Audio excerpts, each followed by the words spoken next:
Hey.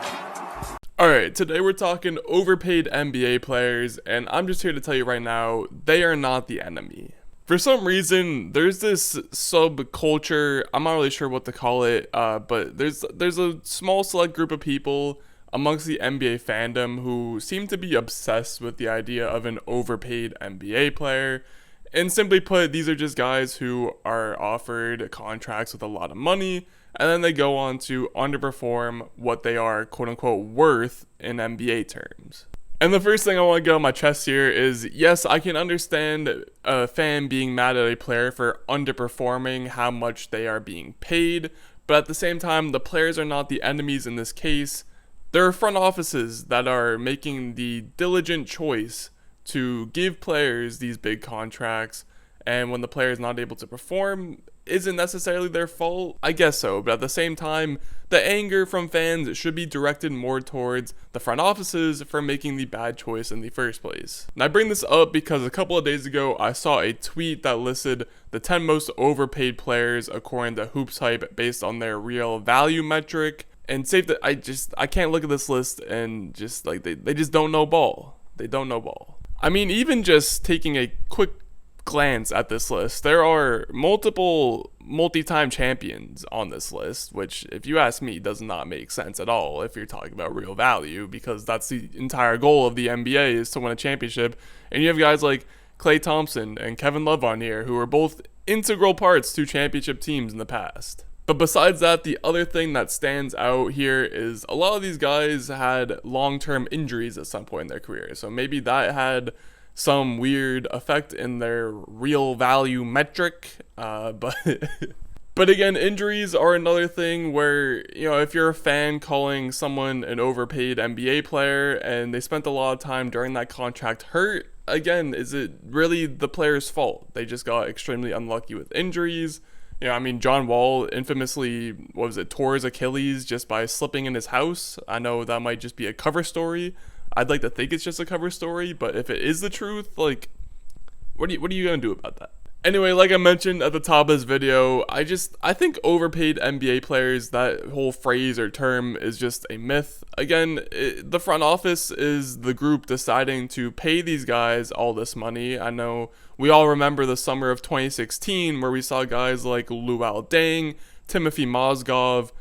I think even like Luke Babbitt got some good money that offseason. And, you know, at that point, it's like, yes, you have the money to spend, but what's the reason for spending it on mid-talent? The front offices are the ones making these players, quote-unquote, overpaid. Like, let's just take a look at one player on this list who is very well known for being an overpaid player, and that's Chandler Parsons. Now, like I said, I understand teams had some money to spend back in the mid-2010s, but at the same time, if you're the Dallas Mavericks, you have a 25-year-old after his third season in the league, just got done averaging 16, 5, and 4, was a 37% three-point shooter, and you just decide to throw a bunch of money at him. And nothing against Chandler Parsons, he was a very solid player for his brief peak in the NBA, but as an organization, why are you throwing so much money at a guy who, at best, is going to be a starter on your team? And the worst part about all of that is his 2 seasons in Dallas,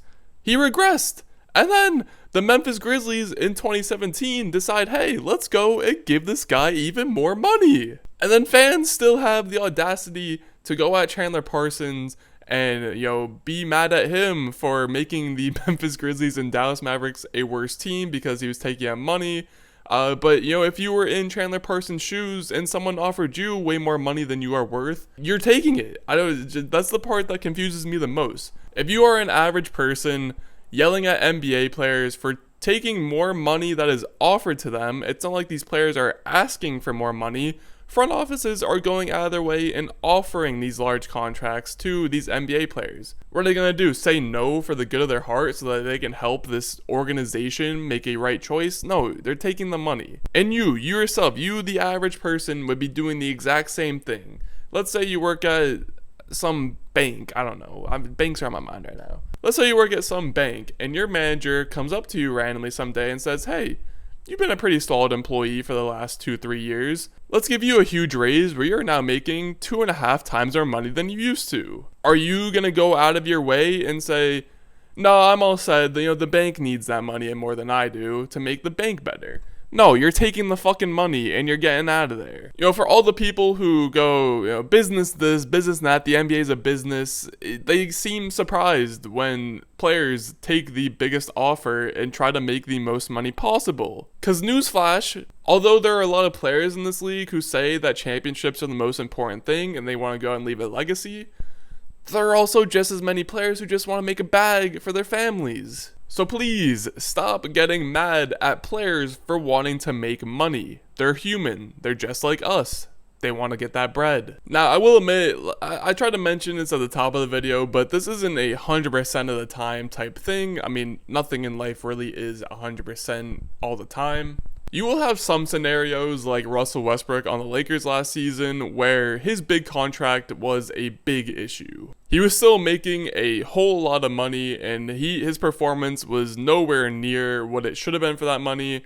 Now obviously there is a ton of other factors that go into it, mainly being that the Lakers were probably the worst fit possible in the league for Russell Westbrook. And while you shouldn't blame Russell Westbrook, again, the blame should be on the front office. I will accept the argument in this case. I don't really know if this makes sense, but it makes sense in my head. But for this instance, Russell Westbrook's contract, with him being a bench player, was so large that it took up so much cap space that the Lakers had their hands tied when it came to making other, trades or just getting other assets. They had to fill out the rest of the roster with a bunch of minimum contract guys. So even though, again, this is entirely on the front office for making the stupid trade to acquire Russell Westbrook in the first place, I will partially accept the argument that Russell Westbrook's contract being so big and taking up so much cap space that the rest of the roster is being affected by it. I'll allow you being able to call that overpaid, but just don't put the blame on Russ. Put the blame on the front offices.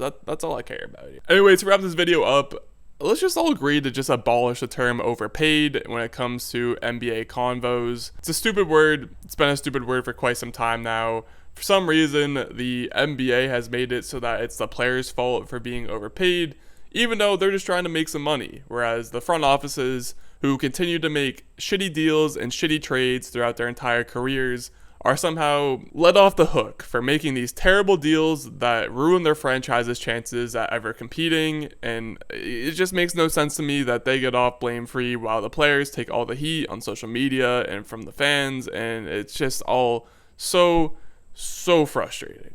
But that's all from me for today. Make sure to like, comment, subscribe, all that good stuff. I hope you all have a good one. I'll see y'all in the next one.